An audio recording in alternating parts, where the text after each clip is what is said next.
What's going on, everybody? My name is John Serwin, and this is my kitchen. Welcome. Today, I'm making old-fashioned pancakes completely from scratch. No box mix, no shortcuts, and I'm adding one ingredient most people would never put in pancakes: sour cream. It may sound weird, it may sound heavy, might even sound like it shouldn't work, but this is the trick that makes them insanely soft, perfectly golden, and melt in your mouth fluffy. I'll show you exactly why it worked coming up. Stay tuned. Let's start assembling our old-fashioned pancakes. All right, hey, getting pretty good at that. Well, not really. We are going to take all of our dry ingredients and run them through a sifter here. So we have 180 grams of all-purpose flour, 13 grams of baking powder, 13 grams baking powder. Remember, all of these measurements will be imperial and grams in the description. Next, we have 12 grams white sugar. And last but not least, for the dry, we have 5 grams or 1 teaspoon of kosher salt. It's actually anywhere 4 to 5 grams. So we're just going to go ahead and sift this on through, get it nice and homogeneous. I don't know if that's too big of a word, but it sounds cool. Still got a little bit, the kosher salt's a little bit larger, so I just kind of run it through with my fingers. Move this off to the side. We are going to go with our wet ingredients. We have 1 cup of whole milk, or 250 grams. To it, we are going to add 1 large chicken egg. I mean, I say chicken egg. Does anyone use duck eggs or ostrich eggs or anything like that in their recipes? I don't know.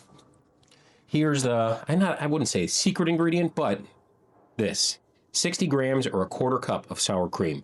We're just going to go ahead and put that right in the milk, give it a little mix around. We're actually going to use a whisk when we do that. Last but not least, I never really measure this out. I don't know if you should, but I don't. We're going to do about a teaspoon of vanilla extract. Pure vanilla extract is what I like for this. I'm going to take my whisk, and when I have like a narrow vessel like this and a bigger whisk, I just kind of put it in. I'll start moving it a little like this, but then just go, hopefully it doesn't get too crazy. Do a little mix around, get that sour cream dissolved.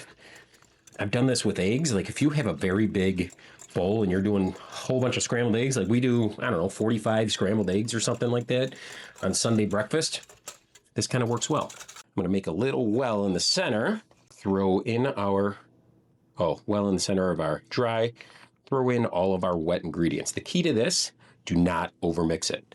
I'm going to do about, I don't know, 5 strokes with the whisk until it kind of starts clumping up right there. Last but not least, I don't add this till right now, once I start barely incorporating it, is 3 tablespoons or 45 grams of melted butter. So actually what I'll do is kind of get all this stuff off my whisk, just bang it on the side of the bowl. There's going to be cleanup involved with this, no big deal. All right, 45 grams or 3 tablespoons melted butter. I use unsalted generally, that way I can control the salt. But if you do use salted, just take, instead of a full teaspoon, generally salted butter is 1 to 1.5% salt per weight. So that'd be, 0.5 grams, I guess, of salt in there. So just don't do a full teaspoon. Anyway, all right, now we're going to go back. And I'm just going to incorporate to literally probably about 10 folds just to get it incorporated. There's going to be lumps. I'll kind of slide it through. But the key to this is not over mixing.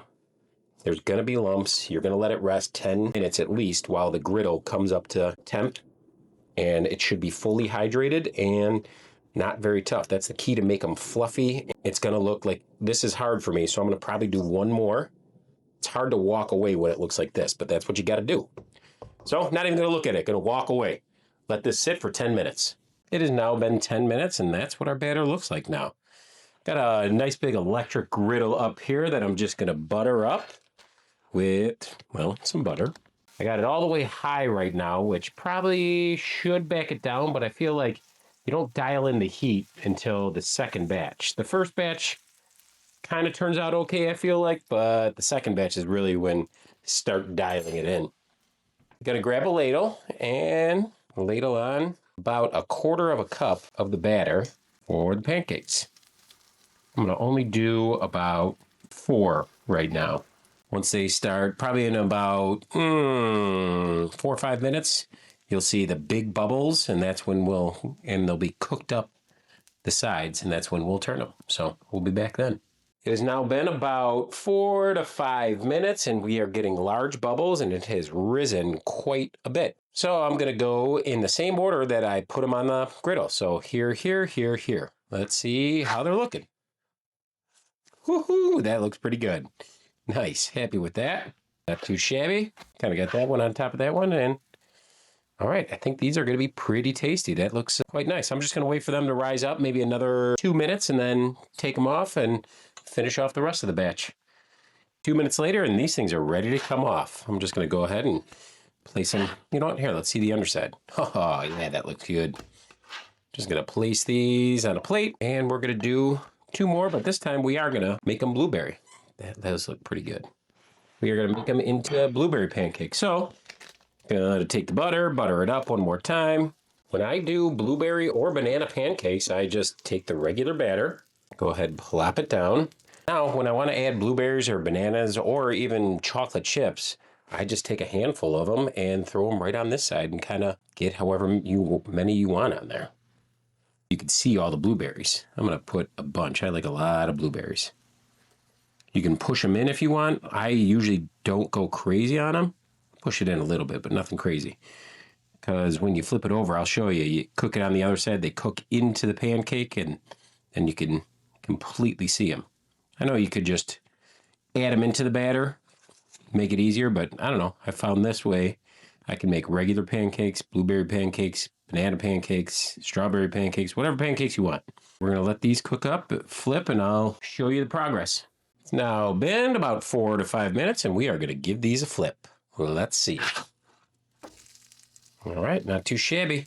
A little bit lighter than the other ones, but maybe I could have let it go a little bit longer. But that's when you start dialing it in, figure out, your timing.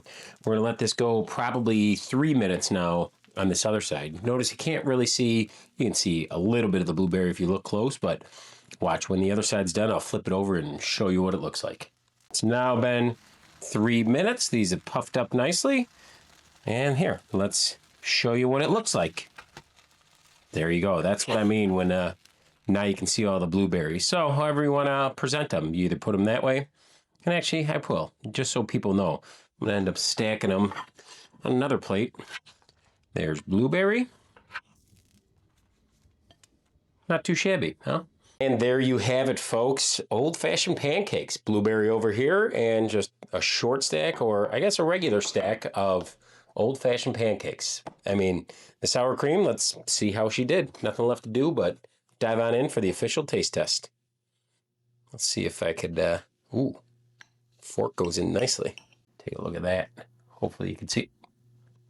All right, losing them, but. Mm-hmm.